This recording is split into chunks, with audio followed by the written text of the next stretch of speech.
Multiphase B, capsule de formation numéro 7. Cette capsule est destinée aux chercheurs, aux gestionnaires de comités d'éthique et aux personnes mandatées. On vise à expliquer la distinction et la définition des différents statuts pour un projet de recherche.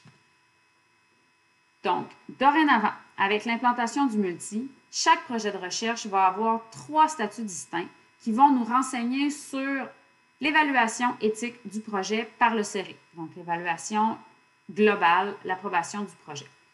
L'état de l'autorisation de réaliser le projet qui est octroyé par la personne mandatée au niveau local et la nouveauté, donc le nouveau statut, le statut du site distant, le statut du site MEO, aux yeux du CERI. Donc, c'est un statut qui est spécifique à chaque site et qui est octroyé par le CERI. Donc, on a 4 statuts possibles du site MEO au CERI. Dans un premier temps, le site peut être en attente de confirmation. Attention à ne pas confondre avec l'approbation éthique du projet, ça n'a rien à voir. C'est vraiment chaque établissement CERI qui détermine quels sont les critères ou les requis pour pouvoir aller de l'avant et confirmer un site. Le site va ensuite être au statut confirmé, évidemment. Un site pourrait être suspendu par le CERI. C'est vraiment une suspension éthique spécifique au site. Dans quelle situation ça pourrait arriver? Par exemple, un établissement participant qui ne soumet pas sa demande de renouvellement annuel, le CERI pourrait décider de suspendre l'approbation éthique. Et le site peut être fermé, évidemment, suite à la déclaration de fermeture d'un site. Donc, ce n'est pas nécessairement que le projet globalement est fermé, c'est que ce site-là a terminé sa participation.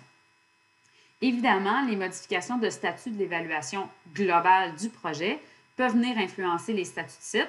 Par exemple, dans le cas d'une suspension générale de l'approbation éthique, alors tous les sites vont automatiquement être au statut suspendu.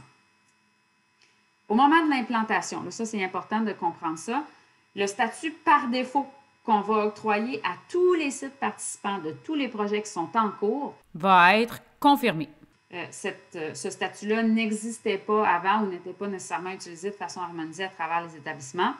Donc, au jour zéro, tous les sites participants de projets qui sont déjà actifs vont être confirmés. La présente capsule n'entre pas dans les détails de comment faire la gestion puis où on va cliquer pour faire la gestion de tout ça. C'est vraiment juste une capsule générale là, pour vous expliquer le concept des statuts. Donc, pour les détails de la gestion, ça sera d'écouter la capsule numéro 8.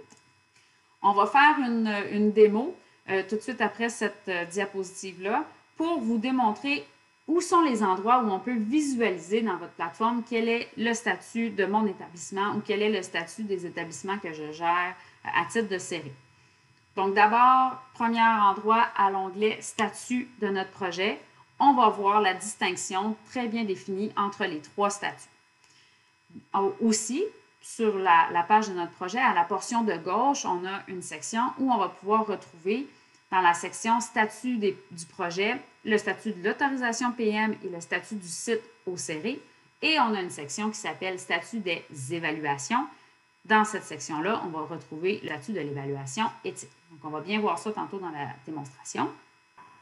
On va aussi trouver l'information sur les statuts dans l'onglet « Coms Multi ». Quand on va être du côté CERI, on va voir les informations sur le statut de l'autorisation de la PM du site en question et son statut aux yeux du CERI.